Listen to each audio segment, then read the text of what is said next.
We fly high, no lie.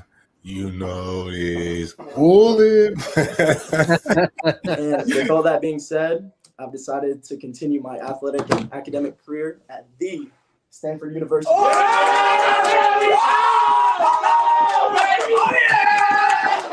Yes, sir. Network, it means everything to me. Back when I didn't have all these offers, maybe like one or two, he was always promoting me, trying to get me on the radar, this guy, you need to look out for him. It really means, the world to me. Big, he's been there, like I said, since I've been small. Always shouting me out and always just trying to put me on, just give me notice more than I really appreciate it, Big. I mean, shoot, I was the new kid. Faison kind of was with the Ducks for a little minute. So my first year, of course, he had all the hype. He was probably by like 6'2" at 12. He was a mutant. I ain't gonna lie to you. He was a mutant. But I mean, from then you could see just the potential he had. I mean, I'm not surprised he's the number one quarterback. If you would have seen him in youth ball, you would have thought he was the number one quarterback in that class back then. So I mean, like going against him kind of like prepared you already for like what high school was. I mean, he looked like a high school quarterback around that time. So I mean, like trash talking with him. He's more quiet though. I will say that he don't talk that much trash. But I mean, like trash talking with him, going out there and hitting drills with Faison. I mean, I kind of like just builds you ready. I mean, hopefully I play against him at college. I would love it. As y'all know, this is the Sizzling News Podcast.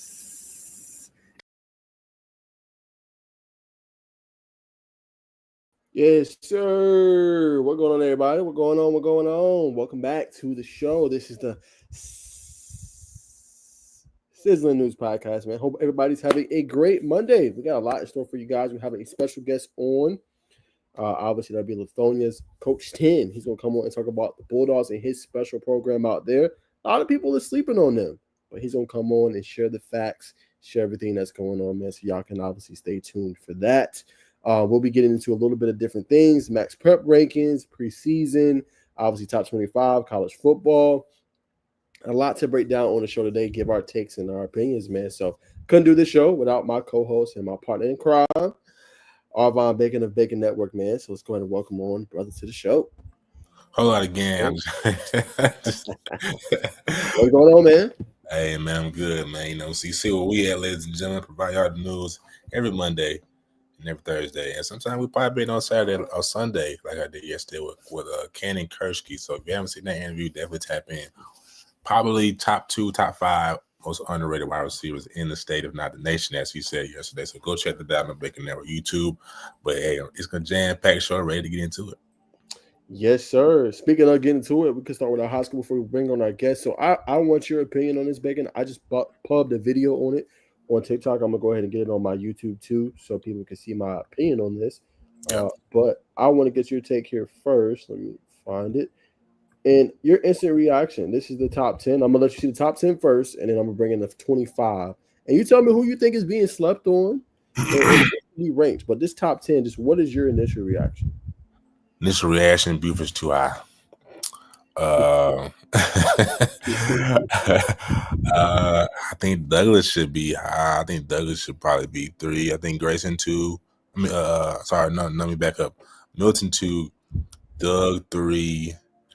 And then if you want to put Buford 4, I understand. But I would honestly put North Cobb probably above Buford. Let me think about sleeper though. It's not a bad list. A sleeper, man. I was just talking about these schools yesterday.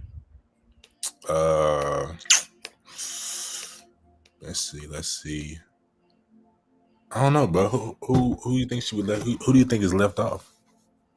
All right. Speaking of, let me go and pull up the top 25. Man, it's a lot of teams that I think should be getting some more love, than what they got. But let me let you see the 11 through 25, and you tell me what you think, and then I'm gonna give you my thoughts.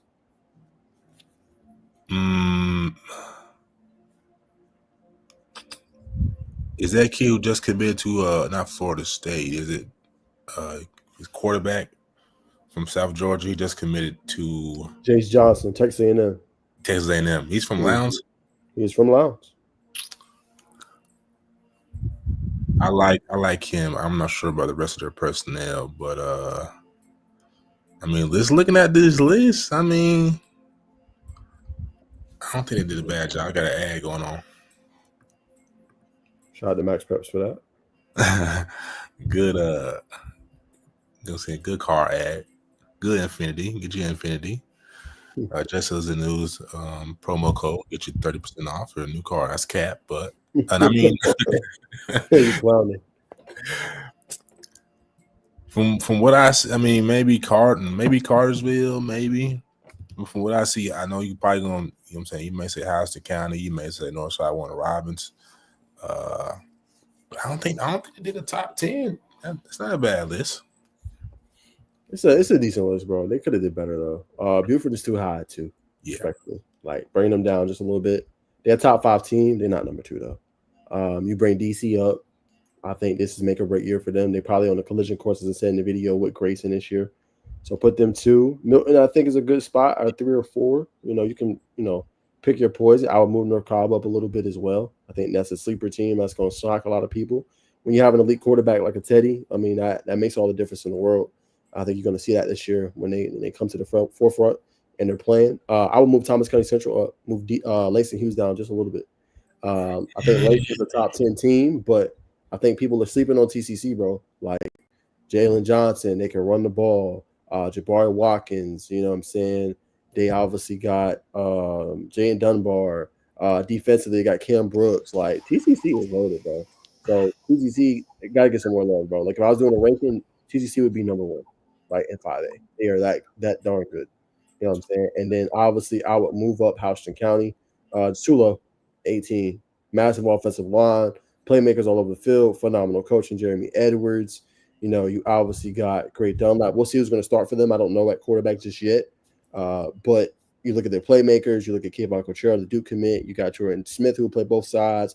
You got a really good corner that's underrated, that's physical. You got Weston Ard. Like, that team's loaded, bro. That's too low. If I was making a ranking, they would be number 2. I'll probably put Milton 3. You know what I'm saying? That's how good they is as well. So I would put them. We see you, Coach. We're going to bring you on here in just a second, Coach 10. And then, Lowndes, I will move them above Colquitt. Colquitt got Jay Lamar. They run the ball a lot. Can their quarterback make the throws? And the team probably most disrespected is Norfolk County.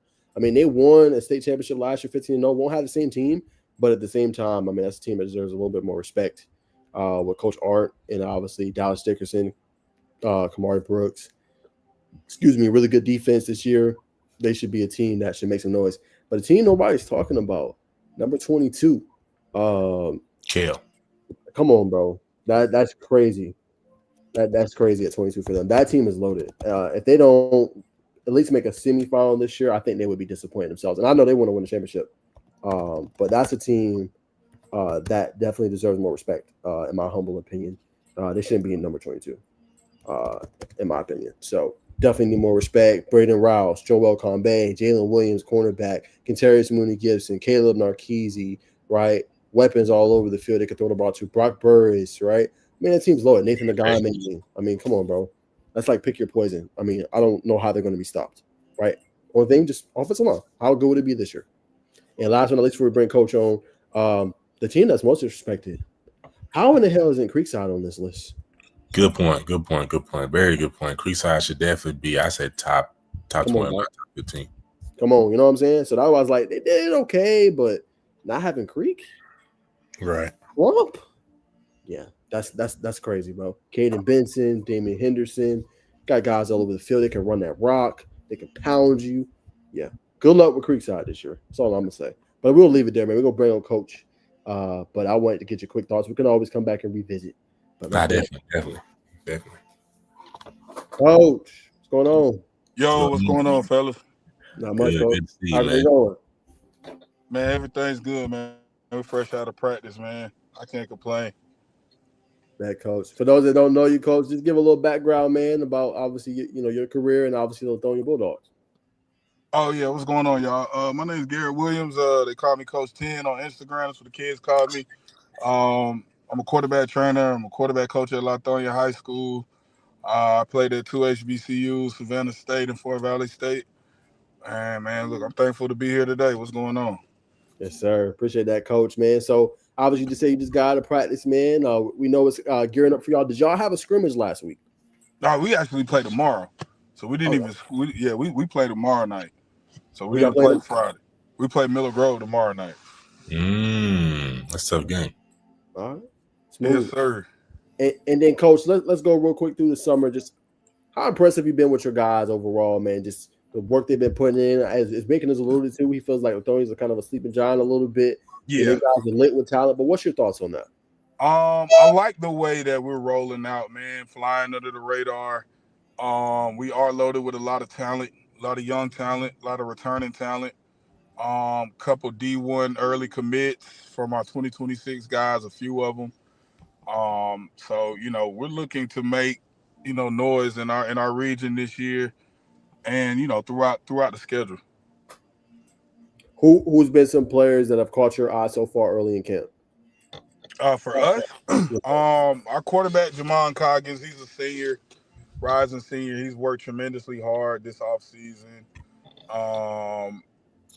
Big defensive tackle Tico, Florida State commit. Our middle linebacker B Jackson, he's Air Force commit. Probably the leader of our team.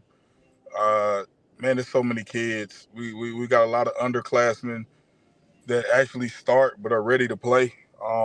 Already have varsity frames. Some of them already have collegiate frames. So Lithonia is just not going to be like a one-hit wonder team. Like, we're loaded with talent, young talent. So they'll be here to stay for quite some time. And I think there's a kid that a lot of people don't know about, but you guys got a kid that's committed to Georgia State.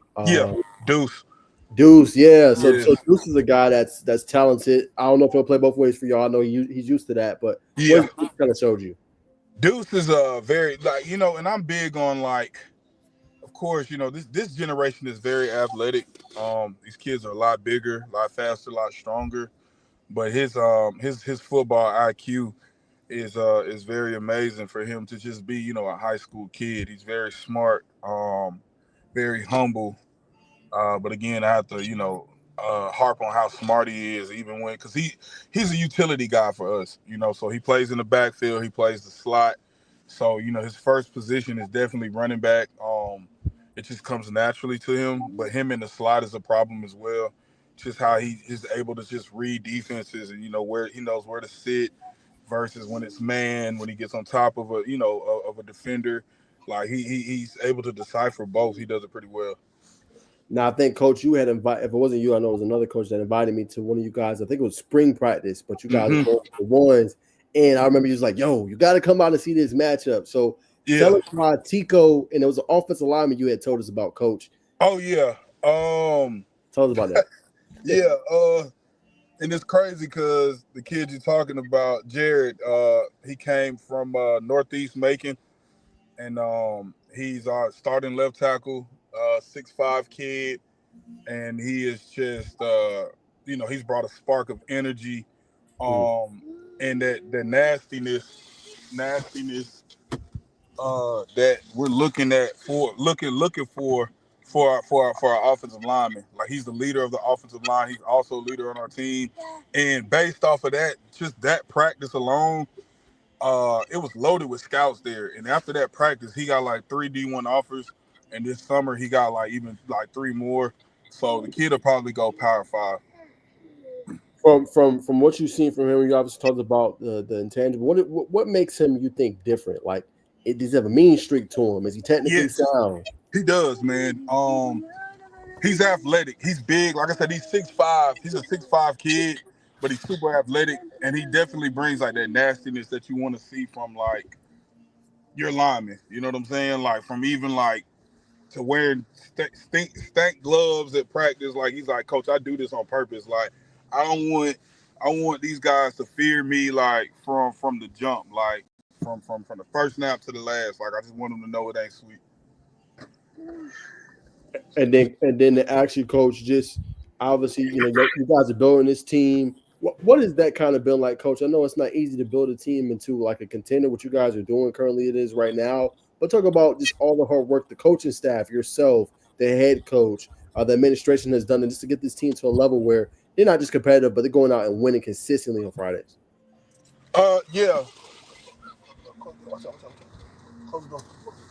Yeah. He just sit in the car. My bad, bro. Yeah, he man, this coaching staff was put together. Coach Barnes has done a really good job just assembling this coaching staff. This is my first year there. This is his second year with the program.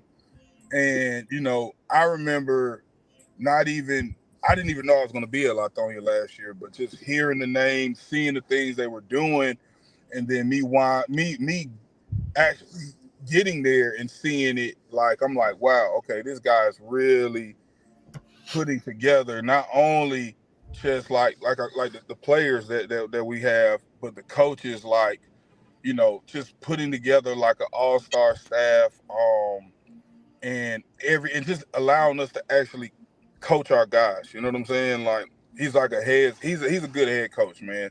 He's just project managing, and making sure we all are doing our job and holding our kids accountable. We meet a lot, we talk a lot. It's constant communication, and I feel like that's a major part of being a successful football team. Like you got to have constant communication throughout your staff.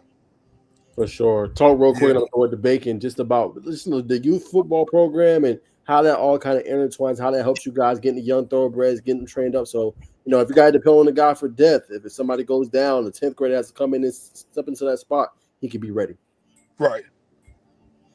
Say that one more time. Yeah, so I said, just tell me about a little bit about the youth program there, kind of Oh, how yeah. that all intertwines. And this is my third year coaching high school football. And I just see successful programs normally have a coach that has some ties to the youth programs in the community. Yes. So when I was at Jonesboro, we had a couple coaches that had heavy ties in the community, and that mattered, because you're always, and then as a coach, and even me as a college player, I always thought you're only as successful as okay, for instance, our senior class is 2026. So we're only going to be successful as how our 2028 class is. You know what I'm saying? I always kind of look 2 classes back, right? And then even from there, that 2028 class, I look at the 2030 kids, you know what I'm saying? What the middle school kids are doing. And then from 2030, look, 2032, you know what I'm saying? Every 2 years, you try to look at those gaps and how can we bridge those gaps? And I say all that to say this, Lithonia, we're loaded with a lot of older talent, but we have kids. It's not going to be a fall off. You know how some programs you're well, dang, we're good this year, but I don't know what's coming in. Right. No, we have kids that are there, that'll be starters, 3-4 year starters. So, then we got kids from the middle school that are coming up as well that are looking to come into our program. Our middle school program is pretty much equivalent as far as what we run. We run pretty much the same thing, so everything is in uniform. So, to answer your question, youth football is very important. It is, especially when it plays into your programs. You look at the Bufords, you look at these bigger programs, you look at the Graysons, right? These kids are wearing green and gold since they've been young. So, Thanks.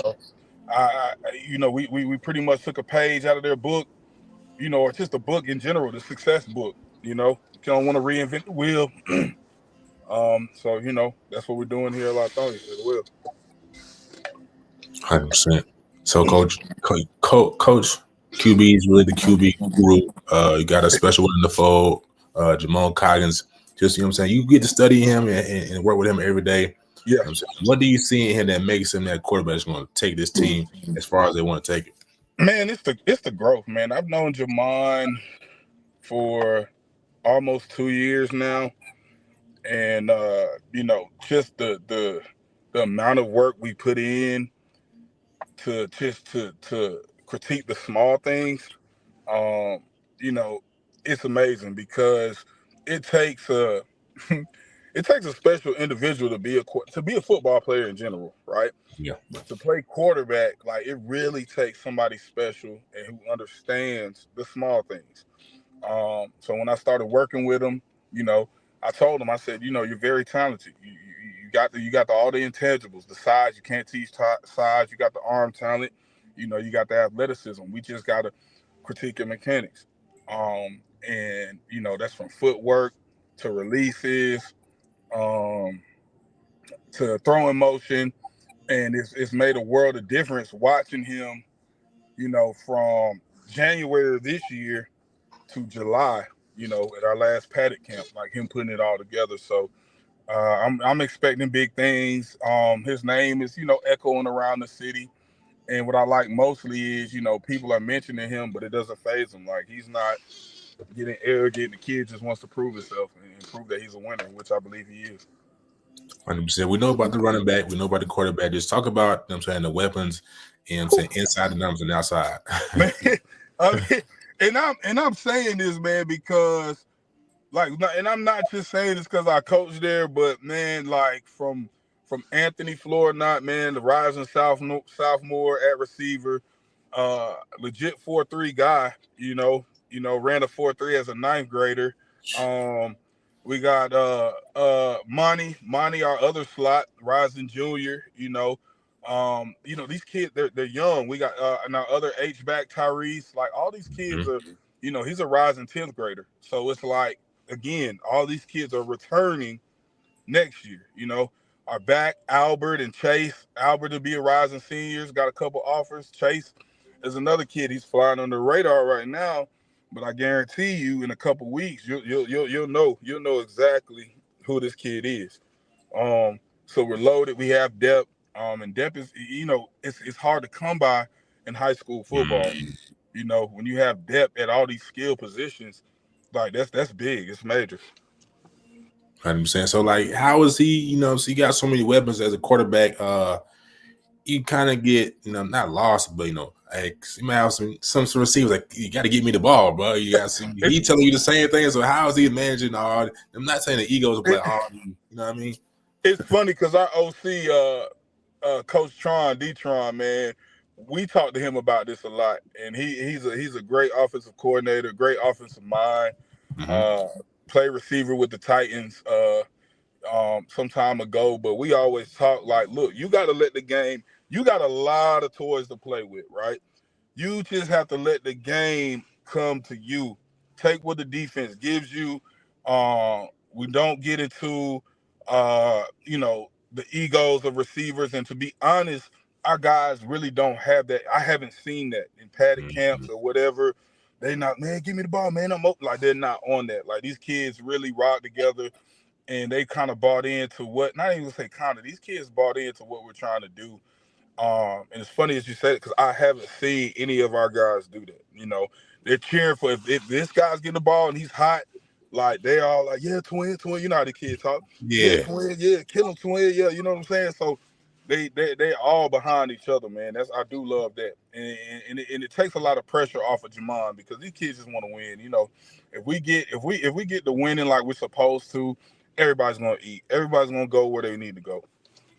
For sure. I'm picking up. I've seen from afar. It's a big family-oriented, family environment, community. Just how does a team like Lithonia, what I'm saying, with all this talent fly under the radar, in your opinion? Just due to history, man. You know what I'm saying? Like, it's not a history of winning at that program. So that's why they're flying under the radar. We talk about this all the time. Like, we from the South Side. I still live on the South Side. So when I'm over here on the South Side, people, they kind of know what's going on, but they just don't, Lithonia hasn't been relevant. Absolutely. So, what I'm saying, you a coach, obviously. I want you to break down for the casuals, maybe for the people on the South Side that's watching this. What is really like to be in the coach when the bullets is flying? When let's say you down 3-5 minutes to go, and you got to, offense has been stagnant. You're trying to get it going. Just what's that like on the sideline, from a coach's perspective?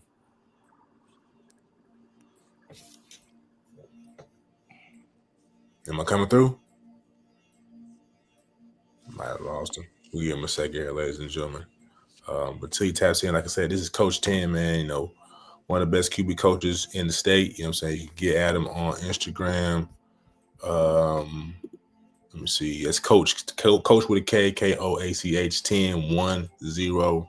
him and the DMs, you know what I'm saying? The brother does good work. Was in my area this past Saturday. You know what I'm saying? Was coaching one of the guys on the rise, man. Aiden Heflin at Smoker Road Middle School right now, due to be one of the next best quarterbacks to come out of Noonan. You already know about Brody Campbell Banks. All right, here we go, Coach. Did you hear my question? Or do I need to say it again? Yeah, no, answer it one more time. Ask it one more time, sorry. For sure. So, like, you know what I'm saying, what is it like from a sideline perspective as a coach when you say down 10, 5 minutes to go, offense has been stagnant, and you got to get the team to go on to come back and win the game? Just what's it like from your perspective on the sideline? And I guess this is when, like, my coaching experience, I've been there for a few years now, but I really put myself back into, like, me being a college quarterback, right? And I put myself in their shoes and, what I was looking for in certain situations in my career versus what I got in certain situations, and I kind of mix all that up, biggest thing when you're in that moment, especially as a quarterback coach, like the pressure's already there, you know what I'm saying, for that kid. So you don't want to say anything to kind of add to that pressure, you just kind of want to relieve him and just letting him know everything's going to be okay, even though it might not look like it. Like, I'm big on that, like, positive reinforcement. And that's how I coach my guys. Like, I don't even, like, I'm the voice of reason on the staff because, we got a lot of good coaches, you know what I'm saying? And their positions are different. So you'll never catch me at practice chastising or, you know what I'm saying, criticizing or getting on to my guys in front of everybody. It's more so like a behind the closed doors type deal. But I'm never that guy with those quarterbacks because it's a special position, man. It's like parenting, you know what I'm saying? Like, it's mental. It's mental more than anything when you coaching quarterbacks. That's a fact. So, are you saying that you have a more positive perspective as a quarterback coach? Would that be your coaching philosophy as you kind of rise up the ranks? As a quarterback coach, okay, for sure. Okay. You know what I'm saying? As a head coach, if I ever became a head coach, it can't be that. You know what I'm saying? There's got to be a balance. But as a quarterback coach, like, and then you got to know your kids too. So I know my kids and I know how they need to be coached. 100%. Now you said if I thought it was gonna be a for sure thing. Coach 10 wanted to be, you know what I'm saying, Coach HC 10. Man, I'm torn in between the two because with my training business, like, I know as a head coach it'll be hard for me to do that, and that's the foundation that's gotten me in these positions to be a part of these successful programs. So I don't, I'm still torn right now. I'm enjoying the ride. I'm enjoying it. Just, you want to be an OC? Nah, man. Right now I'm enjoying just coaching quarterbacks and getting these guys ready, for the next level. Like, I want to see all my kids go to school. So that's a goal. But you gotta talk about that a little more because we in a world now where everybody's kind of got something going on inside that that's getting them in position, and it's hard to part ways with it. So how do you kind of balance that? Man, organization, man. I had to, get a calendar and really write down, the things I have going, man. Time management. Outside of that, I'm a dad. My son is, coming up in the ranks with basketball, so he needs more of my time, and so it's tough, man. But it's beautiful in the same sense. Like, I've never been one to like a lot of idle time. Like, when I have a lot of idle time, man, I'm like over there, like, dang, I need to be doing something. So, while I'm still able and a lot of energy, man, I'm taking advantage of that and doing what I need to do, fulfilling my purpose, for sure. So, but I got a bone to pick with your coach. He was on my side of town this Saturday. He was in Noonan training Lil Hef, man. Yeah, man, he's a dog. He did. Nah, I said you didn't hit me. You know what? And I'm gonna hit you, dog, because this kid is gonna be special.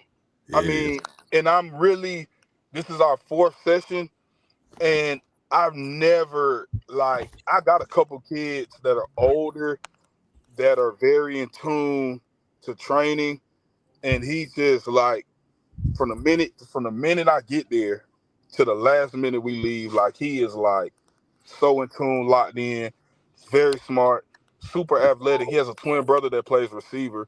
Their team is gonna they're gonna be loaded. He's gonna be a kid to really watch. So I say all that to say this, like, give me a couple more sessions with him, because when you really come down there, I really want him to have like everything together, like everything. For sure. Yeah. But he's gonna be special. 100%, man. I got to shout him out again, man. That's Aiden Heflin. The Heflin twins are legit. You got Ashton Heflin doing his thing up there at Marshall. But before I throw it back to Naj, man, you train a lot of QBs, a lot of young ones right now. So just give me like 2, 3, or 5, whichever you pick, quarterbacks to look out for.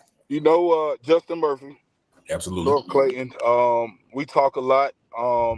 He's in that transition from being seen as an athlete to a quarterback, and his mechanics have gotten a lot smoother. The kid really wants it. You have Armand Parker at Locust Grove High School. First team all region last year, threw for a little bit over 3,000 yards total, 30 touchdowns. He's got a few offers. BJ Sumlin, he's at Pace Academy, rising freshman. He's in the competition of starting as a freshman at Pace. Caden Worley at Ola. Yep, gonna be another name to remember. Rising junior. And they're a loaded team too, man, down here on the south side. Of course, you got my kid Jamon Coggins at Lithonia.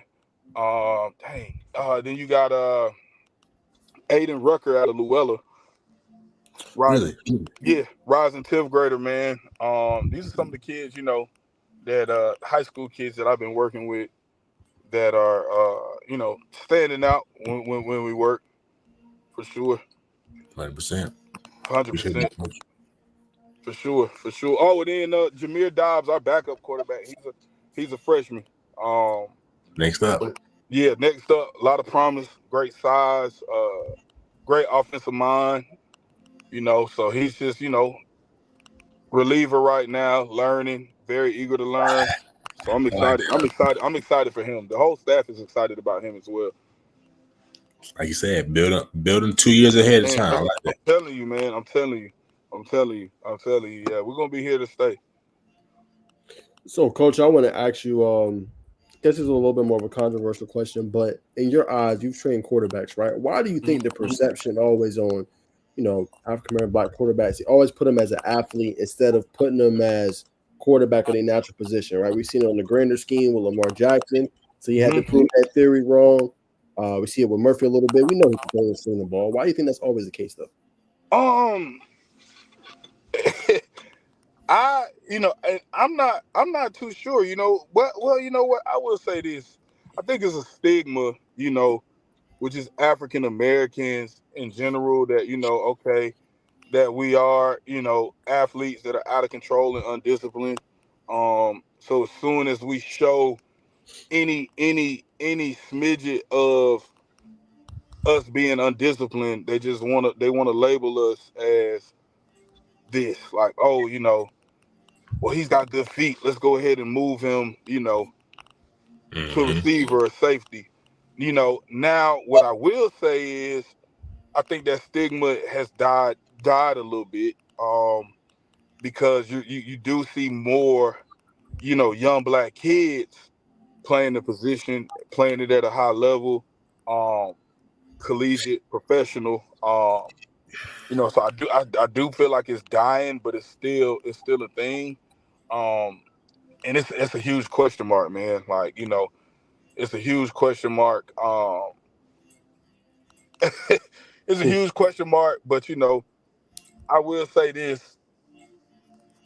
It's an elephant. It's always an elephant in the room with that. You know what I'm saying? We can read between the lines. You know what I'm saying? Trying to figure out the right words to say, bro. I'm trying to think about. I was like you even answering it. Facts. There's an elephant in the room, and a reason why I got into training quarterbacks is because of that. I went to HBCU. I played at 2 HBCUs, and I was able to start off for years at these two respected universities. And I think had I chose another route, I wouldn't have been able to play this position. So, when I was growing up, I didn't have a trainer. I outside throwing with my dad. My dad was telling me like, look, you got to watch the guys that you like. You know what I'm saying? And I just had a natural gift. So now it's like, okay, let me be that bridge that I didn't have for these kids, and let me see how far I can go. And in 3 years, man, I wouldn't imagine it would have got like this. And I know 3 years from now, I'll be probably interviewing with y'all again, or somebody else saying, hey, 3 years ago, I would imagine how, you know what I'm saying? So it's just a constant build. I love it. I'm humble. I really applaud the parents for bringing these kids and the dedication they've had in the program. And I just started, first it was just with black kids, but now I'm getting all type of kids that are coming in. So, it just really speaks volumes to the work that, this program has been doing. I say this program because there's a lot of other people behind the scenes that help me out. So KT, and it's just not me. It's a group of people that help out and make this thing go. Takes a village. And then speaking of that, coach, so I want to ask you about that just to explore a little bit more. So obviously, like I said, you got different kids that come to you. So for you, first part of the question, what does it take to be a successful quarterback in your eyes from what you've trained? And then two, when it comes to the position, do you think training is oversaturated? And by that, I just mean, do you think training like with quarterbacks, do you think, what I'm saying, we're seeing it more and more. Do you think it really helps the game, or does it slow them down a little bit? What do you think? Okay, so to answer the first part of your question, like you're saying, like what's the formula for them being successful? Yes, I sir. think it starts with like a good, stable home, stability, in the home, and what I mean by that is like, and I'm just seeing it from me doing it for 3 years. So the kids that are mostly successful, you see them constantly. Their parents are bringing them. Maybe their grandparents. There's a community behind them of support. You know, a lot of these kids, not to say like, you can tell they probably come from stable households, whether that's mom and dad, grandma, whoever. You know what I'm saying? Like, it's stable. And their parents really not only believe in them from like an athletic standpoint, even an academic standpoint. That's the first key. You know what I'm saying? Because you got to think like playing football is controlled chaos. You know what I'm saying? So you want kids that are going to be your quarterback to be able to be stable and relaxed when all that chaos is going. So, these parents in your household, you're breeding a quarterback before they even step on the field. You know what I'm saying? Now, as far as do I think is oversaturated as far as like the kids train too much? Is that what you're Yes, asking? yes, Yeah, sir. I think there's a cap on it. You know what I'm saying? There is, because you don't want to burn out kids. You don't want to burn them out. And I see that a lot with youth football. Some of these kids are getting burnt out. They're playing a lot of youth football. They're training. They're constantly, playing football. There does have to be a balance. A lot of my successful kids, they come at least once a week. Some of them that are getting older, they come twice a week because, they're just trying to sharpen up things. And then training, like we don't do the same things every training, especially with my more consistent clients. Like, we might work on straight mechanics one day. Another day we might work scenarios like where cluttered pocket, like how we're gonna move in the pocket. You know what I'm saying? Or throwing on the run. Or we might work on screens one day. We might work on RPO. So it just varies. It varies. And then I want to ask you, if a parent wants you to train them, obviously, how do they get in contact with you? How do they find out where to just go if they want to be trained? Or do you have a certain stipulation it has to meet before they can train with Um, they get not a lot of the parents, they reach out to me on Instagram or Twitter or Facebook, and then we establish a relationship from there. Uh, and then I normally do like a constellation, like one training where it's just like, okay, let me see what the kid can do, or they might send me film, or it might be a kid I've kind of heard of that's been kind of referred to me, so I already kind of know what they can do. So there's all different, there's all types of scenarios, uh, and I really just, I don't turn down a kid. I see what they can do, and then I'll be real with the parent, like, hey, this is my opinion. Don't, my opinion might not mean much, but there's probably, other things he needs to work on before you bring him here. It might be, just getting more athletic, getting more coordinated. There's a lot of stuff that factors into a kid playing this position. Sure. My last before I throw back to Bacon, just where do you want to take this, coach? Like, obviously talked about not wanting to be a head coach because you got so much going on. You got kids, obviously playing Yeah, basketball. man. That, but where do you want to take this with this QB thing? I mean, I want to take it. I just want to be one just known as, hey, if you want your kid trained, or send them to this guy from every coast. I want to be known like that. I want to train professional guys. I want to train collegiate guys. Like, I want to be that guy on the sideline, like how Shador has his trainer, at the games. I want to be that guy, and I can see that for myself, in the foreseeable future, for sure. Nah, definitely, you know what I'm saying? Nah, if you haven't seen Coach 10 sideline, probably outside the game, Coach keep it game tight, the color coordinate, you know what I'm saying? Got some style now, for sure. Yeah, I want to no, ask you for two sure. more questions, Coach, and we'll let you ride.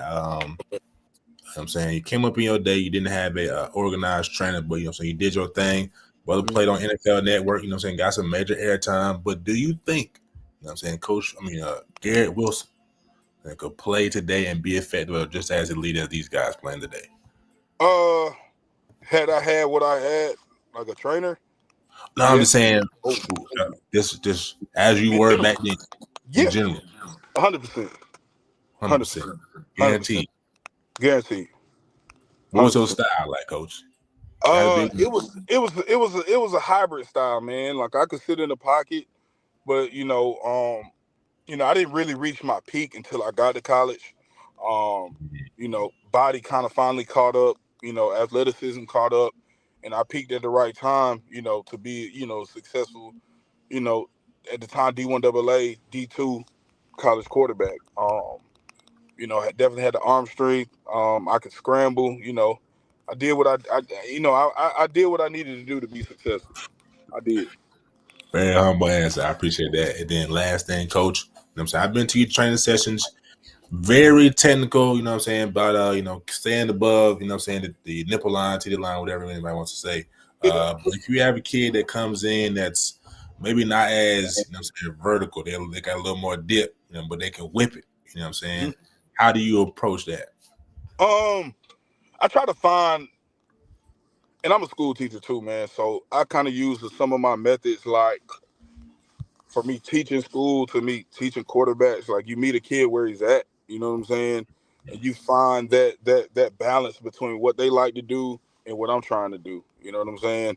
Now, there's certain things that are no-nos with mechanics that you gotta fix in order for them to get the visibility and the notoriety that they want, that these parents are paying for. Yeah. So I try to fix those. But everybody has. I went to a camp, and it was with a group of quarterback coaches that have been doing this for a while, and they talk about how mechanics can be overrated. You know what I'm saying? Overrated and underrated. Like, for instance, Phillip Rivers probably had some of the worst mechanics you would ever see, but he's a Hall of Fame quarterback. So you just got to find a balance. If it works, and if it's consistent and it works, and you don't want to mess that up. If it ain't broke, don't fix it. Yeah, if it ain't broke, don't fix it. And then this last thing, Coach, just any piece of advice to, any player, and then that's watching this, we'll let you ride.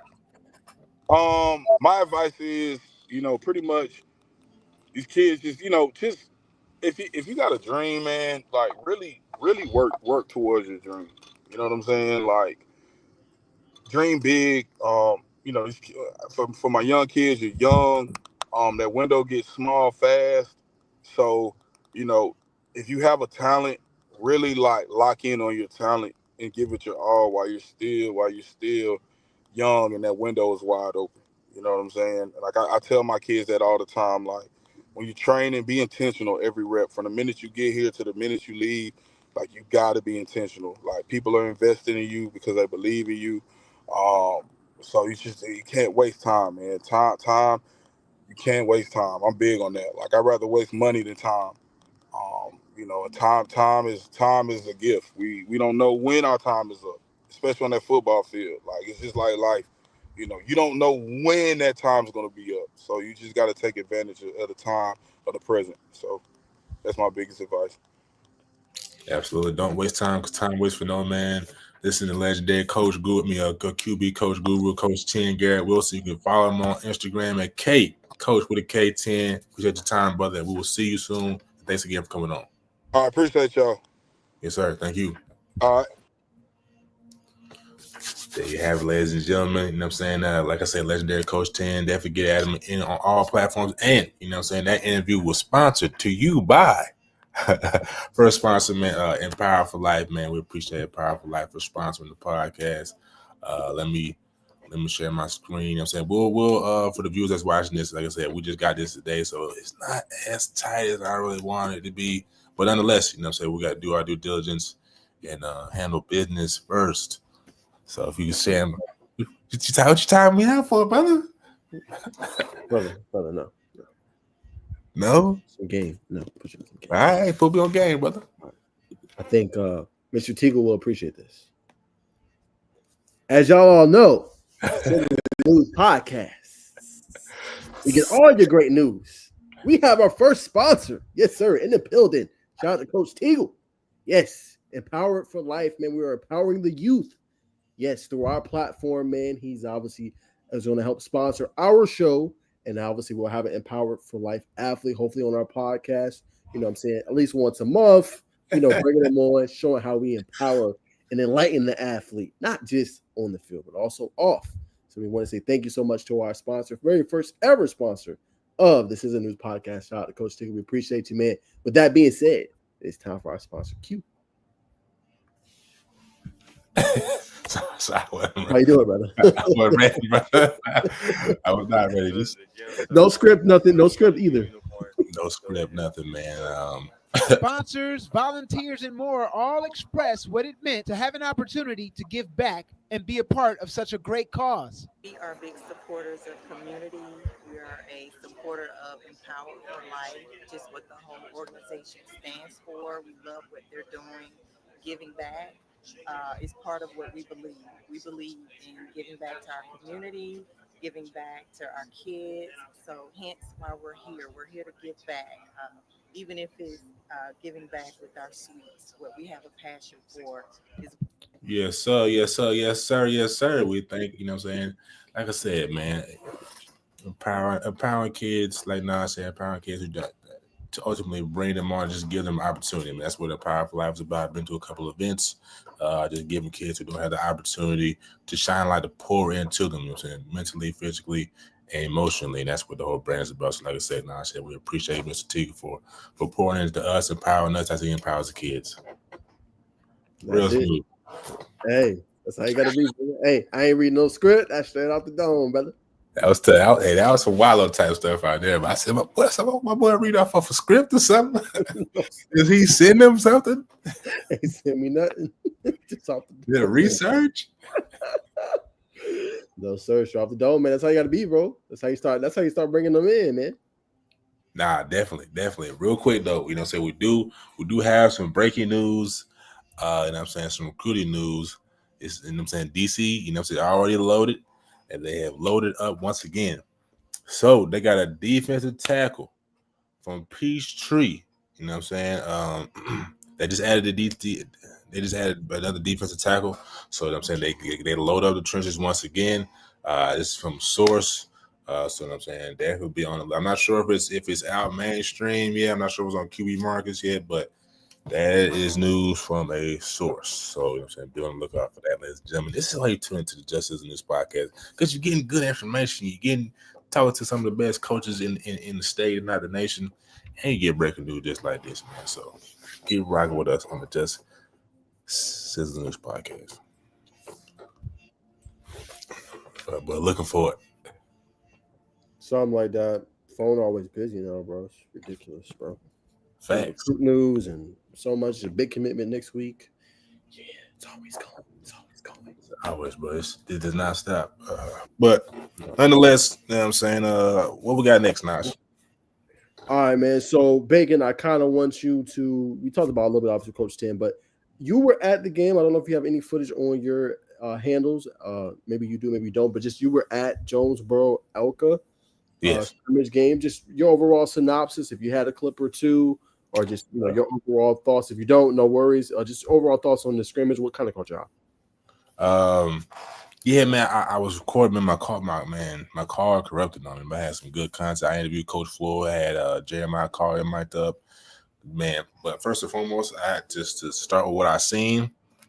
Cortez Redding. Oh my goodness. You know what I'm saying? Brother was flying down, man. I'm eventually go to what's my brother's name? Exclusive Production. Go to Exclusive Productions on YouTube, Instagram. I'm end up watching his stuff back, clipping them up, getting some content now because I feel like I gotta do something because I was there. So I'm gonna do that not tonight, then tomorrow sometime. But Cortez Redding is for real, is legit. Dontavius Wyman is explosive. Jeremiah Carter was in the backfield multiple times. He probably had like 2 or 3 TFLs. Offense, they didn't throw the ball a lot. It was a lot more, a little maybe swing routes or little drags. But offensive line was dominant. They played Elka, who wasn't really that big, wasn't onto the level of competition. But offense had their way. It was like 35 or 42-0 at the end of the game, 28-0 at halftime. So, but now they look good. You know what I'm saying? Like the line from the longest yard.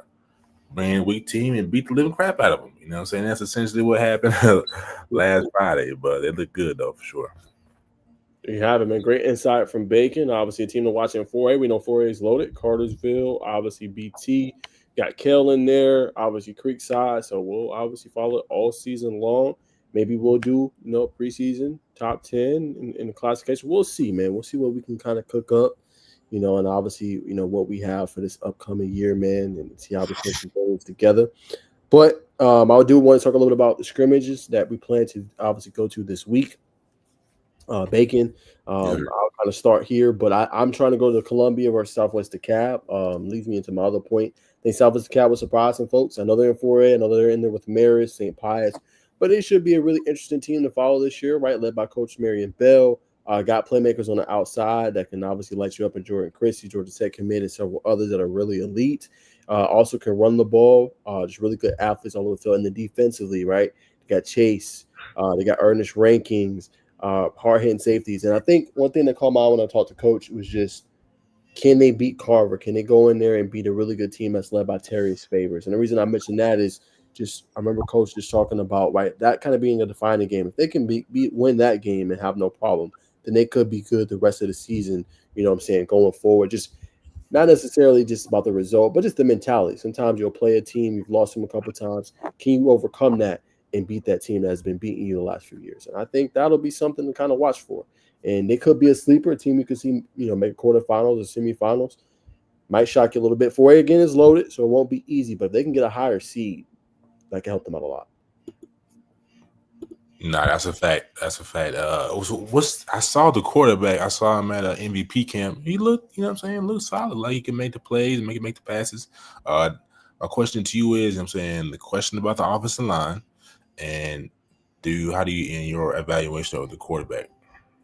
I think the quarterback will be fine. I think like Coach simplified it, just getting your ball to your playmakers, right? Making the right reads, managing the game, and not doing too much. Don't take away something that's not there. You know what I'm saying? The playmakers, you got to just let them get out in space and do their thing. They're too quick. The thing that they have that makes them so special is the speed.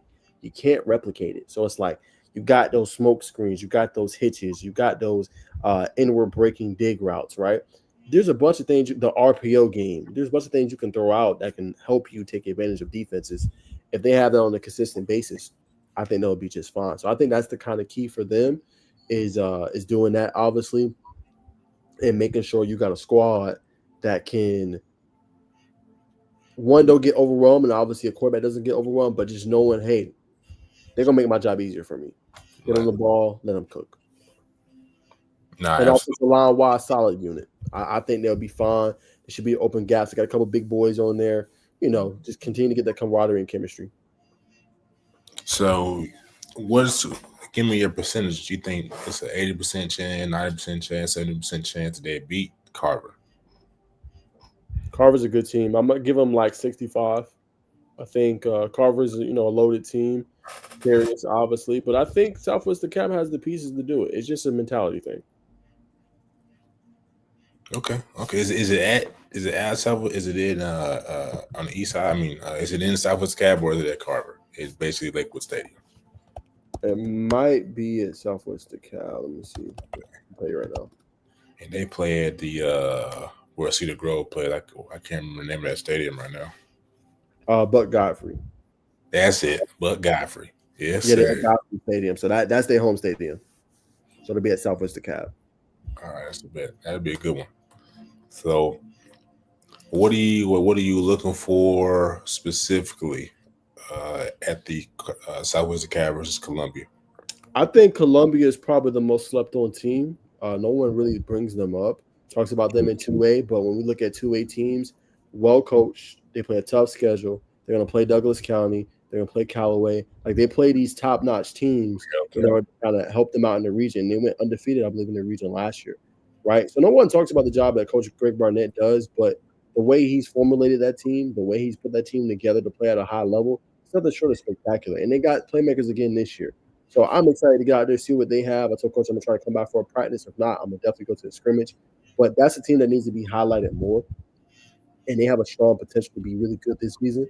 And that's all I want to do. I just want to be able to go highlight Southwest DeKalb, highlight Columbia, and everything, the great thing in the program is doing. Think about the talent they developed. Jaden Ball, he's expected to be a big part of what Florida does this year, right? They got two really good defensive backs that can play at a high level.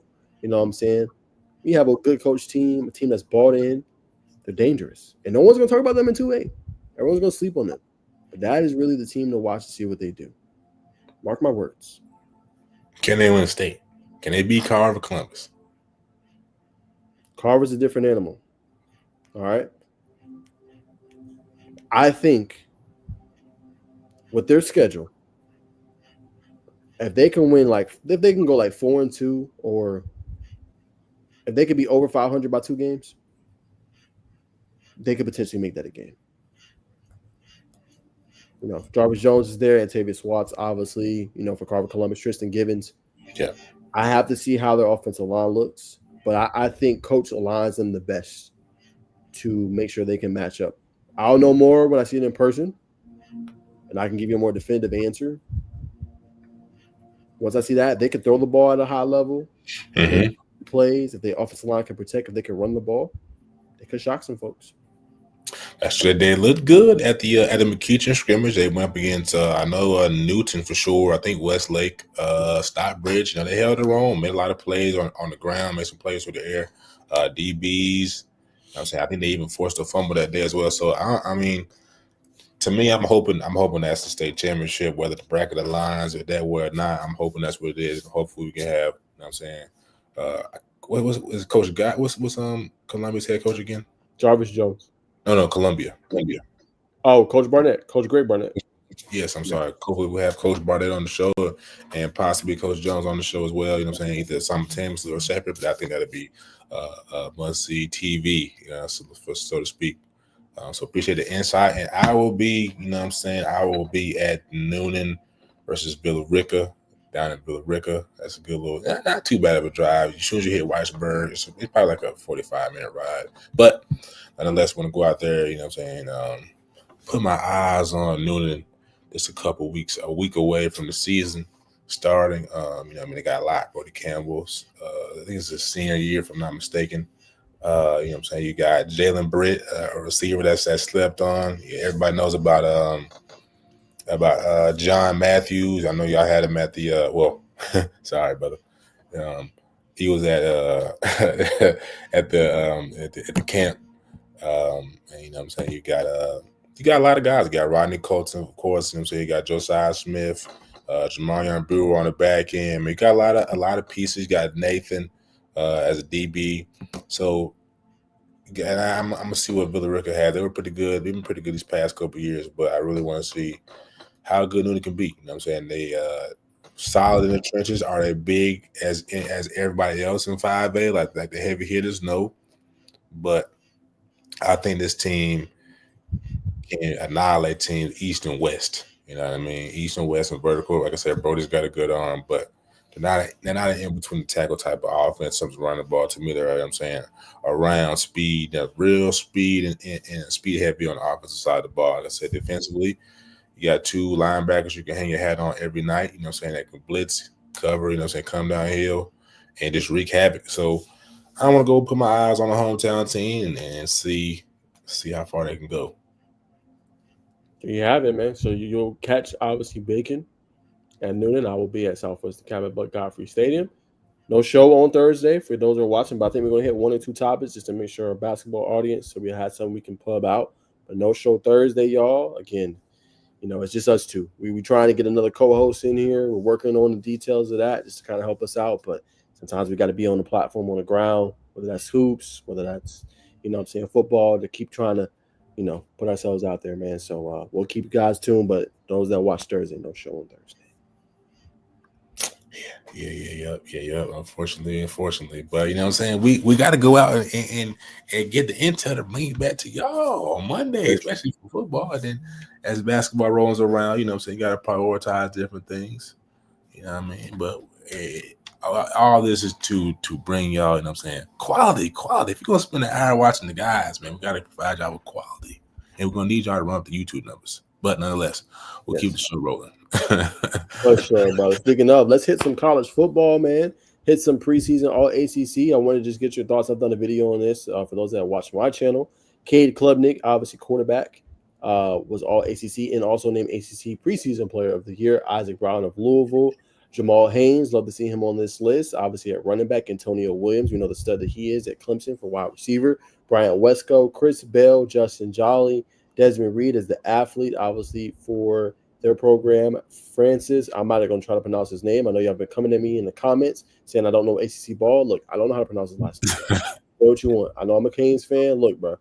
Hey, we agree to disagree. Whatever. Blake Miller, Keelan Rutledge, love him, obviously, at the offensive guard spot. Walker Parks, Ryan Litcham, 3 out of the 5 offensive linemen coming from Clemson. TJ Parker, obviously Clemson again. Ruben Bain, Peter Woods, Darrell Jackson Jr., Kyle Lewis, outside linebacker for Pittsburgh, Wade Woodis, Sammy Brown, Avion Terrell, one of the best cover corners in college football, him and Jermon McCoy. You guys can go argue with your mama. Both of those are the best, I think, in college football. Chandler Rivers, Isaiah N.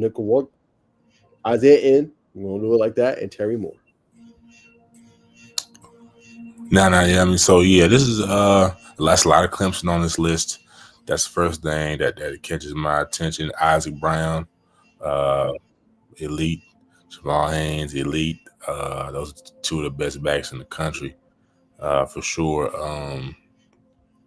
Cade Klubnik, QB1 ACC, hands down. I like Sammy Brown. I like Avion Terrell. I think he covered that up very well. I'm saying not a surprise. People are like, what's Duke doing with DBs on the All-ACC team? They're not a football school, but these are some guys that can play. Duke's they're gonna be very hard to throw up against this season. Excuse me, that's tough. Isaiah, I just read up on. I'm saying SMU. I gotta dive deeper into that team, but I think coach is on the hot seat though. I will say that it depends on how. I think coach is on the hot seat, brother. No way, bro. They just went to the college football playoff and played the ACC championship. No way. But prior to these couple of years, winning has not been at a premium. And we got to see what the recruiting class looks like, how we keep this thing rolling with Jennings, you know what I'm saying, get ready to exit. That's all I'm saying. So not this year, but you know what I'm saying, I know the AD and the higher up the brass. He's on a two-year leash. He's not Napier, but he's on the cusp. Interesting take. I think so, but let's see. I mean, it's a lot. I don't like this a lot at Clemson. I know they're sleeping on some people in the ACC. no disrespect to Clemson, you know what I'm saying? Obviously, you know, Cade, TJ Parker, Peter Woods, you know what I'm saying? Wade Wooders, you know what I'm saying? Sammy Brown, Avion Terrell for sure. But I think, you know what I'm saying? I watched the video. I agree. I think Eric Rivers, Yeah, I think he's going to surprise a lot of he's people, different. man. He's different. different. That's all He's I'm saying. I think I say this. I think Clemson will still dominate. You know what I'm saying, at the end of the year, ACC all first team or whatever. But I think it's going to be a little more. It's going to have a little more coloration to it. I think Eric Rivers makes it. I think it's going to. I think we could see some more people outside of just one Georgia Tech guy, or you know what I'm saying, one Georgia Tech and one Miami guy on the offensive line, maybe. But I mean, it's a solid preseason list. I mean, I can't complain with it. All right, there it is. All right, let's get your predicted order to finish thoughts. ACC still remaining there. Clemson at 1, Miami 2, SMU 3, a little too high for me. Georgia Tech 4, Yes, pretty good definitely. spot for them. 5, Louisville, 6, Duke, 7, Florida State. Florida State getting some love in this one by the media members. Some people had them at 14, 15. I do like them at 7. North Carolina 8, kind of an easier schedule for Coach Bill Belichick and crew. Pittsburgh 9 is a little too low for me. 10, NC State, 11, Virginia Tech. 12, Syracuse, a little disrespect there for me, for obviously the Orange. 13, Boston College. 14, Virginia. 15, California. Wake Forest at 16. And Stanford at 17. Yeah, I'll probably flip-flop. Well, not flip-flop, but I'll probably put Syracuse. I'm thinking man, it's tough. I'm I'll go top 8. top 8. Y'all was thinking like 6, 7. Yeah. Five That's on solid. high end. Solid. Man, I really want to put Tech at that 2 spot, brother. Hey, you're justified in saying I'm still not sold on my team. I'm not. Everybody call me, oh, you're not a real Miami fan. Like, bro, let me see Carson Beck do it with a roster that's not in his favor. You know what I'm saying? We still got question marks at the cornerback spot or even at the secondary. Why do you think they was after a Cortez Redding? Why do you think they tried to flip John Tavius Wyman? Why do you think they're trying to flip currently right now Justice Fitzpatrick, a Georgia commit? Hey, you know what I'm saying? So I don't mind that. I don't. And our receivers are unproven. I mean, we got CJ Daniels, but you got Malachi Tony, two freshmen. I like y'all receivers, brother.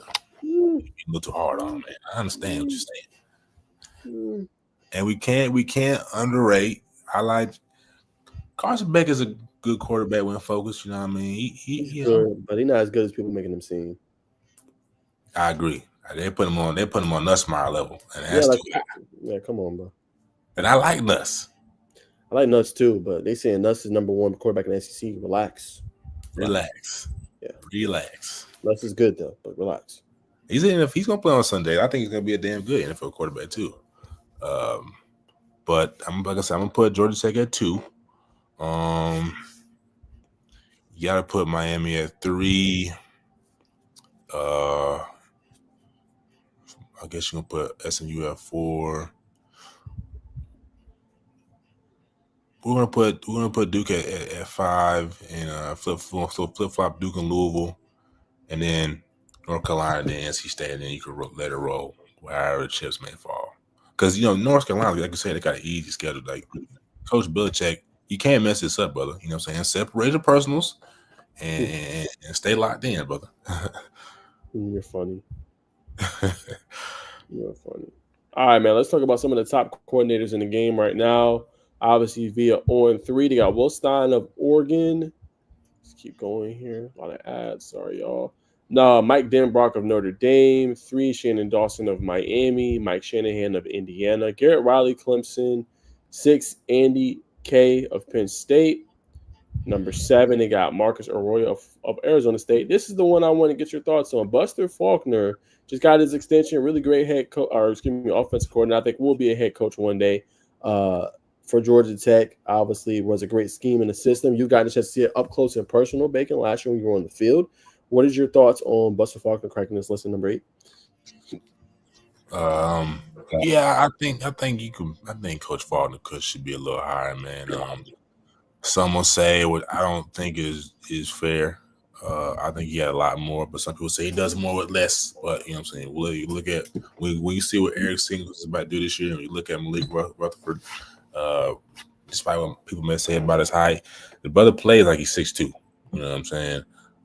You got Jamal Haynes, got a good offensive line. You know what I mean? But Coach Faulkner he can call offense, bro. You know what I'm saying? Especially going from Haynes King to Aaron Philo and kind of working similar offense. You know what I'm saying? That's no small task, man. Especially to do it against who they do it against NC State. It was good last year.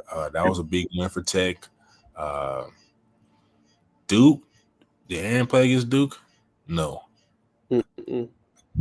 No, he didn't. But you know what I mean, to handle what he handled last year, it's the reason they extended him. But I think he should be top 5 minimum. I'll stand on that. Bacon's really high on him. Okay, I got you. Yeah, I just like that he was included on this list. To be honest with you, I'll probably go top 5, top 6 as well. I think he does more with less, as you kind of mentioned. He's not having these top 5-star, 4-star caliber, guys coming in, right? They do it with guys that are underrated, and he produces them and develops them at a high level. To the position coaches in Trip McKnight, to Faulkner calling schemes and running different things where these guys can succeed. You'll see that again on Saturdays this year. And I think what's so unique about them is that they can win in a multitude of ways.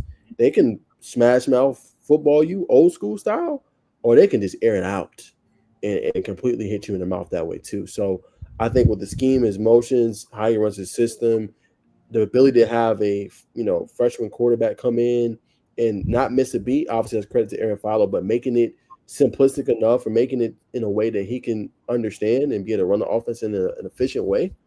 I mean, you got to credit him obviously for that. And it's a complex system because he runs different motions to see what you're going to do, and to be able to get that to where a guy can come in and be able to still produce at a high level says a lot, man. So yeah, I think he's one of those ones. You will see soon enough probably be a head coach. I feel the same way about Blake Gideon. I think a lot of people are going to be very impressed with what he brings to the table this year, the interchangeability, the interoperability. I think you're going to see on the defensive side of the ball this year. Clayton Powley as well said, even in the press conference, that he's going to play different positions this year. So I think they got some things cooking, and it's good to see him obviously get this recognition. I agree. I will also say if it's me this year going, you know what I'm saying, watching field level, I'm definitely paying attention more how like interchangeable, how I think. I mean, it ran smooth. You know what I'm saying? I can definitely tell you that from being on the field, but I will probably watch more of the little meticulous things. Obviously know what it looks like now, you know what I'm saying?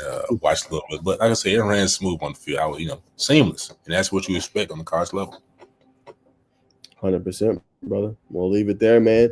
We got to get your news and your obviously your thoughts on this as I try to share the screen whenever it loads.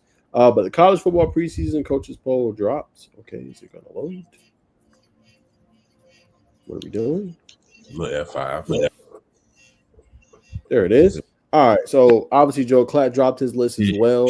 But we did a video on that. But I want to get your thoughts on the USA Today poll, coaches poll, top 25. Obviously, I'm not gonna go through 1 through 25. Just out of this list, what catches your eye? What teams? The rankings? Just what's your thoughts? Texas Tech catches my eyes. I still have to do homework on them. Boise State making the top 25 is interesting, especially after losing Genty. I wasn't too sold on the quarterback last year. BYU, I think they're where they need to be. Program on the rise. The Cyclones, I like them. Man, I guess I'm cool with A&M at 21. I'm bullish on A&M. Kansas State's good. They got a good quarterback. I like the running back as well. Edwards from Colorado. Indiana, I think they got another easy schedule this year. Good quarterback play. Tennessee, don't mind that. Florida, don't mind them at 17. SMU, don't mind it. Ole Miss, okay. Michigan, South Carolina should be high. That's just high. That's disrespectful. Illinois. That's a good spot for Illinois. Arizona State. They're high on Arizona State, man. I think at least I think you put South Carolina at 11, but I think they're better than Miami. But let's get into the top 10. Let's get into top 9. LSU at 9. Fair, I guess. Alabama at 8. I'm gonna put Alabama over Oregon. Clemson at 6 is fair. Notre Dame. I mean, I like the top 6. I probably would have done it the same way. I can understand some people would have put. No, you can't put Penn State over Ohio State. You can't. Hell no. For me, as I alluded to in my video, y'all, I'll put Georgia Tech in here. That's just me. Not trying to be. I think they're better than Texas Tech. I think they're better than Boise. I think they're better than BYU too, and Iowa State. Put them number 22. Let them roll. That's just my thoughts. Both sides of the ball. A lot of veterans coming back deserve to be on this list. BYU, I don't know how they're going to be. Retzlaff obviously left, went to Tulane. Will they be the same caliber team without the quarterback this year? Really good defensive unit. Like to see Tennessee get some respect finally. They have not made any list for the most part. We'll see. AP poll is supposed to drop mid-August. So we'll see if they make that list. But they've been getting really disrespected. And they got some players that can play. You know what I'm saying? At a high level. So, like I like seeing Tennessee get a little bit of love. Florida's too damn low for me. 17 is disrespectful. I think they should be in that spot where Illinois is, at number 12. Move SMU down. SMU is going to play a tougher schedule this year. They should be ranked. They should be ranked, but they shouldn't be ranked that high. Move Florida up. I agree. South Carolina should be up. Who would they replace? Take Oregon down just a little bit. Take them down just a little bit. You know what I'm saying? Put Oregon at 10. Move South Carolina up, maybe right behind LSU. LSU, we know, went into obviously Williams-Brice Stadium, Gamecock Central and beat them, but it was a close game. It was able to knock them out. If you want to put LSU there, fine. I think Clemson's disrespected a little bit. I would put Clemson as my number 2 team, actually number 1, as I said in my other video. Clemson 1. I'm putting Texas 2, and I'm going to put Ohio State 3, then Penn State 4. I would put Notre Dame 5, move Georgia to 6 if I was to rearrange this order. I want to see it with Georgia. Talented group, C.J. Allen, K.J. Bolden, Dalen Everett. Really good team. Elijah Griffin's expected to start for them right out the gate. But quarterback, this is what I've been hearing. But quarterback position, yeah, man, he's going to start for them. We'll see, obviously, what happens there. They got Kristen Miller as well, who's their veteran that's coming back for another year. But Clemson, I know you was like, whoa, nah, what are you talking about? Clemson has a chance to win a national championship this year. Let's go ahead and just put that out there. Let's stop playing games. Top 6 loaded. Top 6 is disrespectful for Clemson. Clemson is legit one of the best teams in college football that nobody is talking about. It's a fact. Go look at their unit. They're loaded. They bring back damn near everything. Barring any injuries, Clemson will be a top 2, top 1 team this year. Just a fact. Ohio State, there's still unknowns with Julian Sean at the quarterback position. How good will he be early? Penn State, you got to do something this year. Now, they made a nice run last year. There is no excuses this year. Absolutely. They got another tight end they said that's just as good as Tyler Warren, who's in the NFL now with the Colts. You got 2 1,000-yard rushers in Katron Allen and Nicholas Singleton. You lost your defensive coordinator who went to Clemson and Tom Allen. Another reason why Clemson is going to be good this year, by the way. Saw that defense last year. But at the same time, you're going to be a good team. No excuses here, in my humble opinion. Right? Oregon, you bring over Dante Moore. You know, you go to UCLA. You lost Evan Stewart. Defensively, your secondary struggle. You do get 5-star Naeem Alford. Does he get a lot of playing time as a true freshman? Yeah. DeCorian Moore, who a lot of people are expecting to get a lot of playing time as a true freshman. Is he ready for that moment? Will he be one of those breakout candidates this year, similar to the Jeremiah Smith, a Cam Coleman, a Ryan Williams? Remains to be seen. Team I will move up a little bit is Bama. A lot of people are sleeping on Bama. Bama has a team defensively that could be really good this year too. Mm-hmm. It's just the quarterback. All you need him to do is manage the game. So that's Todd Simpson. I'm a 5-star now. He ain't managed the game is a little disrespectful. Is that 3 years? 3 years, you would have started by now. 3 years. Hey, Jalen Milroe was an NFL quarterback, bro. I understand, but Jalen Milroe had his struggles too, brother.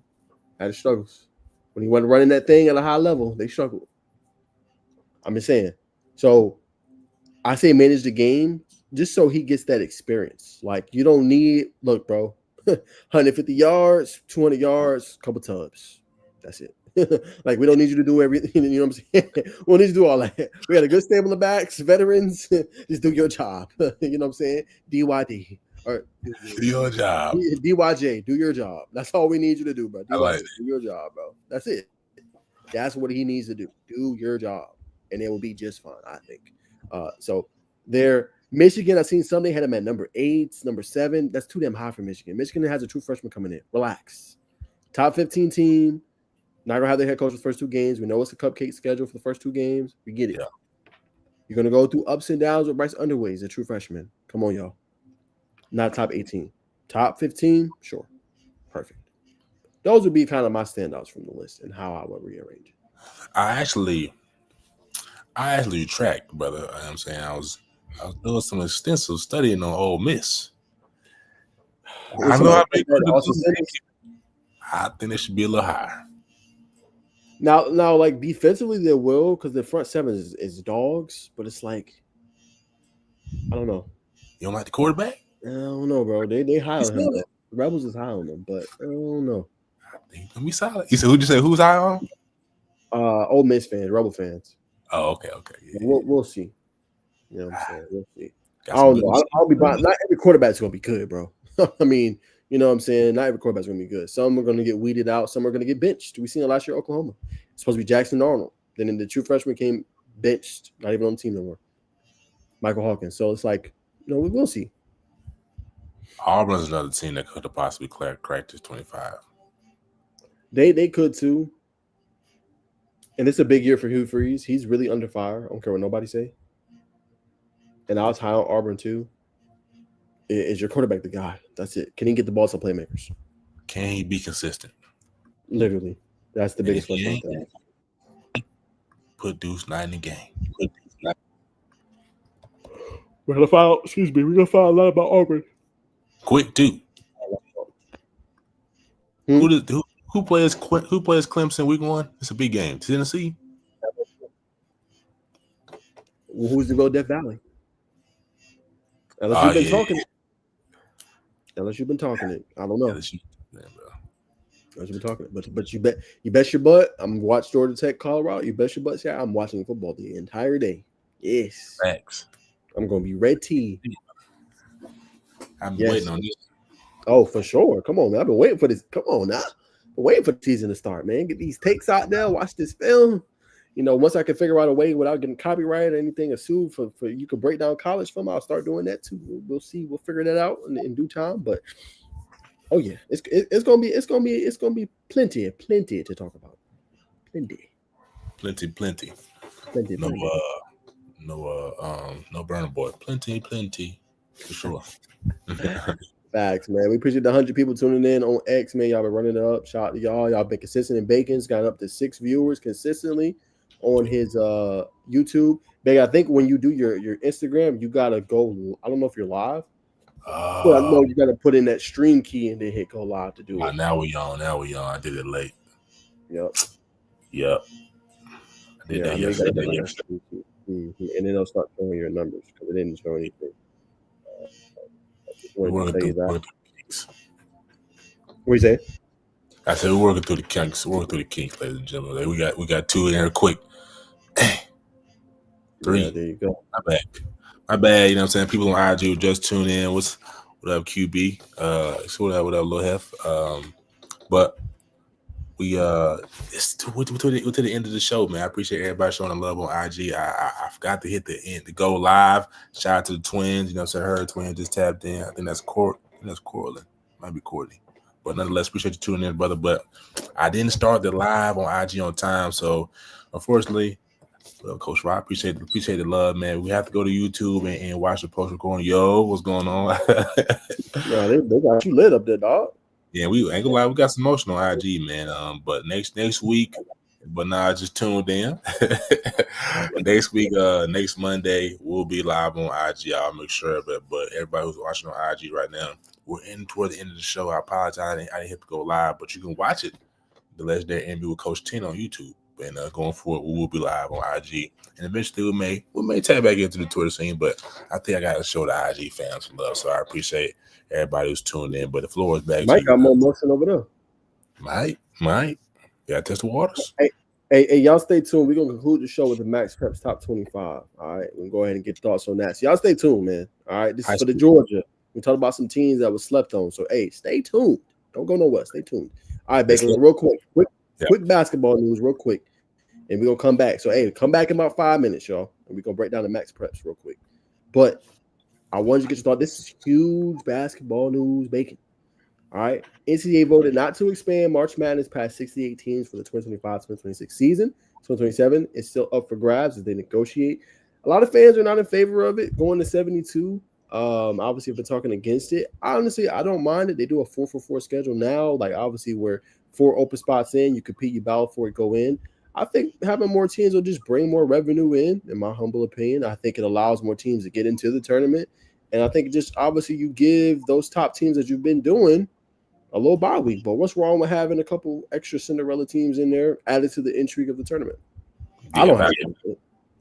Yeah, I agree. I meant to do a segment on this on TikTok, but nonetheless, it's there's what the news is they're projected to do it around, I think, at least revisit it around 2027, 2028, I think 2027. But you bring in some more Cinderella teams.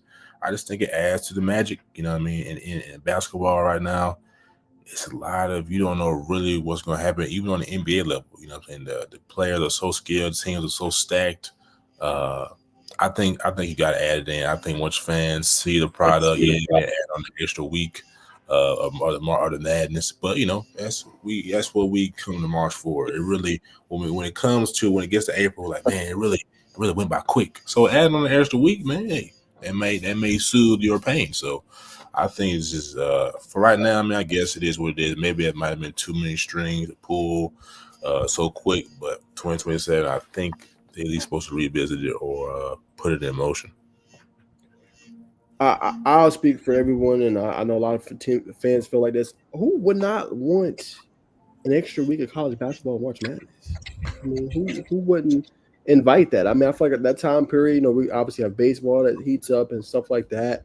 But it's like, who wouldn't enjoy seeing a little bit more of that? And then NBA, it's towards the latter half. So, like, regular season games are more interesting, of course, but the playoffs start to May. We would love an extra week of March Madness. That would be, I think, intriguing in my humble opinion. So hopefully they do. But, I mean, again, we'll see a lot of fans are against it. They don't want to see it, but I think it will help it out. Nah, facts. I think it's what the people want to see, man. And that also gives programs like Kennesaw State, who's on the rise, Tulane, who's on the rise, mid-major schools like Georgia Southern is another one. It's got Michael Smith this year. It gives them opportunities to play more games on TV. That we have recruits like, I don't really want to go to those schools because they don't get on TV until really, early March. But if you get an extra 3 weeks, because they're going to put you on TV because of the conference championship, you get 2 games televised, and it's about what you do. So I think it's a good move just to make. It's going to help with the bargaining. You know what I mean? Collective bargaining. Just an extra recruiting tool.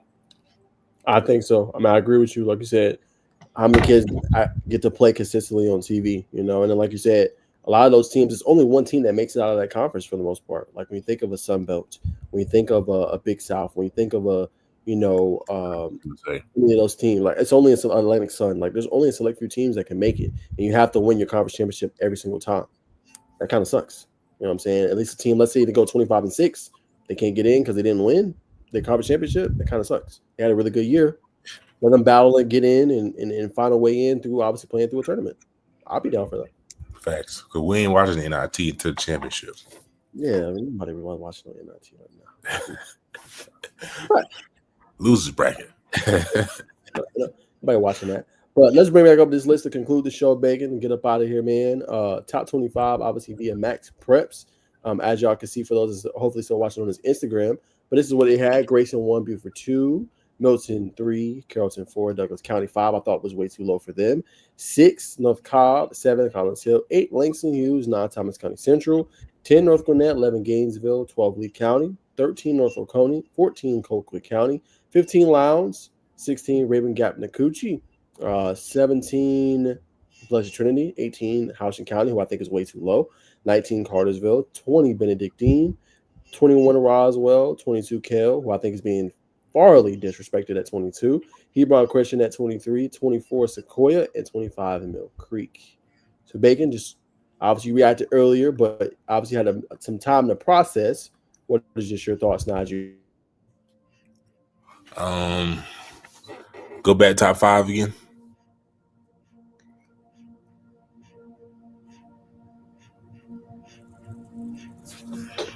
Grayson 1. We said Buford's too high. Milton at 3.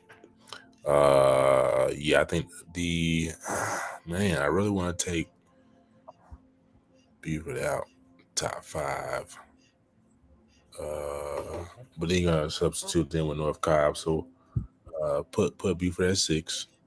Collins Hill. Actually put Collins Hill at 6. Langston at 7. Thomas County. So shift TCC up and put, Buford below them. No disrespect. I like the new stadium. North Gwinnett. Gainesville, man. I think Gainesville could move up a couple notches.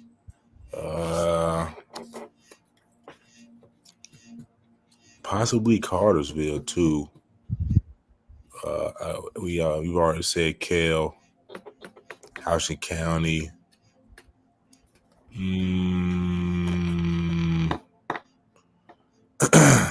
Man, I really like Hebron Christian. I like Coach Dallas. I've liked Coach Dallas since he was at Trinity. You know what I'm saying? Did great things at Elka, Eagles Landing Christian.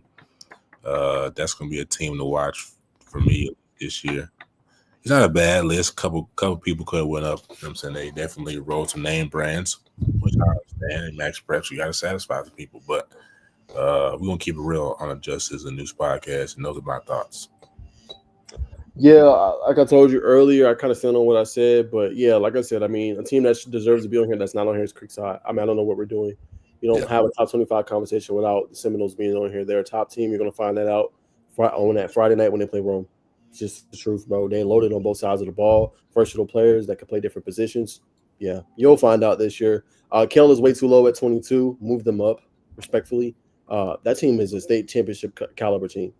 It's just true. 4A is completely loaded, though, with BT, Cartersville, obviously Creekside. There's so many teams. North Oconee, who we could say is the most disrespected after winning a national title, or not national, a state championship last year. But that's another team that I think deserves to be up more in Kell. Biggest question is just offensive line, but that team's loaded. Great coaching, Bobby May, Coach Ferdinand, Coach Dwyer, Contreras Minnie Gibson, Brock Burris, Braden Rouse, Nathan Agame. Jalen Williams, Joel Kambe. I can keep going and going. what are we talking about? Chaz. Yeah, come on, man. What are we talking about here?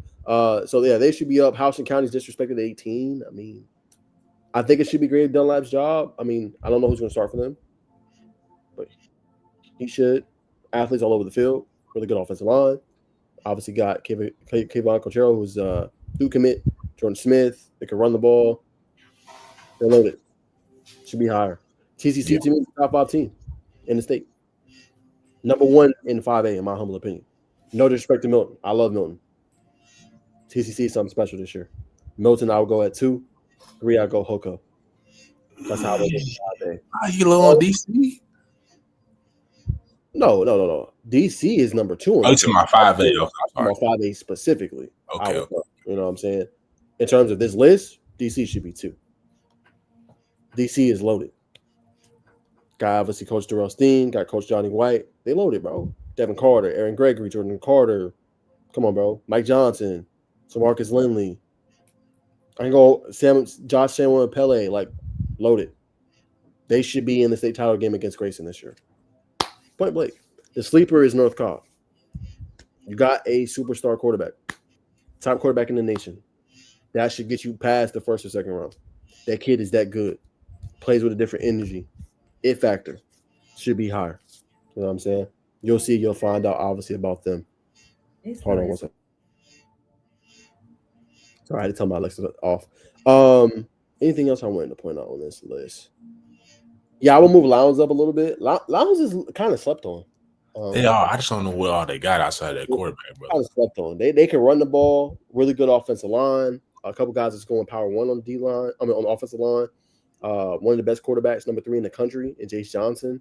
They're gonna surprise some folks this year. That's a team that could be sneaky, make a deep run. You know what I'm saying? Lee County don't have the offensive guru anymore, who's now the head coach for Roswell. Something interesting to watch. No Mr. Georgia anymore, Usman Kroma. No more Weston Brown, who's at Georgia Southern. Got Jaden Upshaw, who's obviously a stud in 2027 class. How do you replace it at quarterback in those key positions? We'll find out. I'll leave it there. What about Blessed Trinity? They got an elite pass rusher and Jacobs. But how high are they? Are they where they need to be? BT got a good coach too, Ed Dudley. They can run the ball with Lamonte Pitts. They got Buzz Goodman, who's an underrated quarterback, but that's really good. I think he's going to Cincinnati, if I'm not mistaken. I'll have to double check that. Interesting part to watch is their playmakers on the outside. Lost Bryce Lewis, lost Zion McKenzie. Who do they have on the outside that'll make plays for him? I think it's the biggest question. Defensively should be good again. You know what I'm saying? Dawson Jacobs, DJ Jacobs, his little brother. Really good linebacking unit as well. Pretty good corners on the outside. They got TJ Umanura, obviously son of OC. BT should be there. But it's just 4A so loaded. So, I mean, 17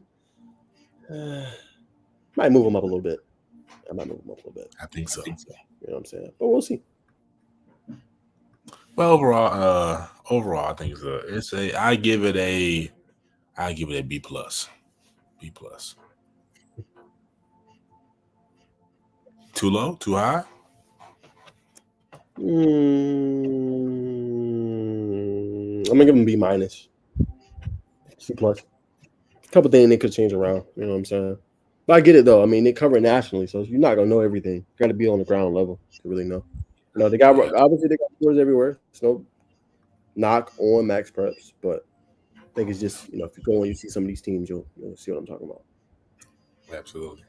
Yeah, man. So we did get shout out on the store today. We had Coach 10 on. That's a little half quarterback at Smoky Road. Shout us out on the story. We was talking about him, so I'll retweet that to my story in just a second once we get out the show. But appreciate that, brother. Appreciate that, man. Yes, sir. We appreciate all the shout outs, man. Again, we got our first sponsor, man. So shout out to obviously again Empowered for Life. We'll have more details later. We'll have a promo spot for them. We appreciate them supporting everything we're doing and trying to empower the athletes and talking high school and collegiate athletics and sports, man. But that's going to do it for today's show. Hope you guys enjoyed. Again, we won't be here on Thursday. We will be back next Monday. Bacon will kind of lead the charge a little bit. I'll have something I'm doing Monday night, but you already know, so he'll lead the charge a little bit, and I'll come in a little bit later, man. But that's going to do it for today's pod. It is the Sizzle News Pod. Y'all know where to get it. Wherever you get your obviously your podcast. We're on Apple. We're on Spotify. We're on Odyssey. We're on Substack. Anywhere you get your pods, y'all know what to do, man. And we got some special guests lined up coming up here down the pike soon. Next week, we're aiming to do an Alabama times Georgia collab. So stay tuned for that. I'm going to try to collab with my brothers. Obviously, it might be a little bit of a later show, but stay tuned for that. Should be a lot of fun. Larry Scout Football, obviously, down south recruiting me. Try to get them boys on to talk Bama football because, as y'all know, it is August. You know what I'm saying? So football is officially here, man. Time to kick it off here very, very soon. So we'll have all that and more. We'll preview some matchups, obviously, next week as well. But that's going to do it for today, man. We'll see you guys soon. Make sure you like, comment, subscribe. Tell a friend, man. And no other place you want to be on Monday nights than with the Sizzle News Podcast. We'll see y'all next week. Peace. Peace.